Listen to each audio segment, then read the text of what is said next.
No, we are not here for elementary school tactics.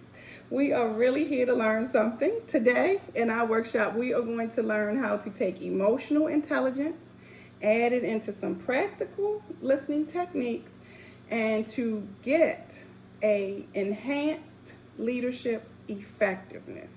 That really means that we're all really going to learn how to actively listen, respond with empathy, and provide the support that the agents and your teams and your staff need in this fast-paced, high-pressure environment, right? You're not only going to learn about de-escalating. I'm going to challenge you guys to some new techniques to use. We're going to take all of this, we're going to take this formula, and we are going to inspire our agents to become empathetic because we're empathetic. We are going to inspire them to trust us more. We are going to gain better communication skills, and it's going to equal success. Success for everybody, for you and your teams and for the agents. So welcome to today's session.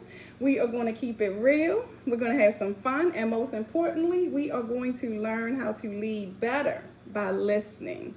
So I always start with a quote. The word listen actually contains the same letters as silent.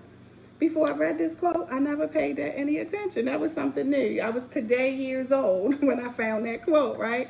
And I learned that listen and silence. So we're going to see how silence actually comes into play. We're going to learn an exercise where silence actually comes into play to help us become better leaders. All right.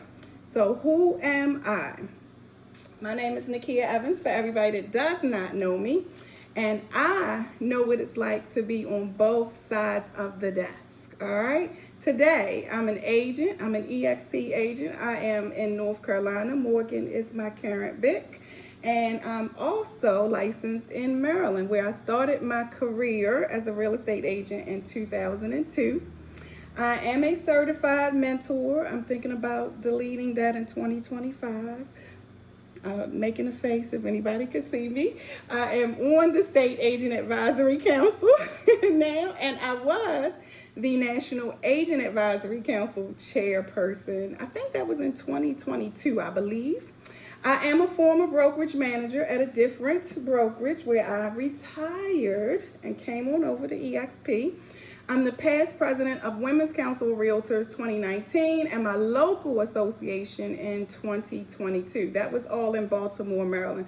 I picked up my whole entire life and I moved to North Carolina one day.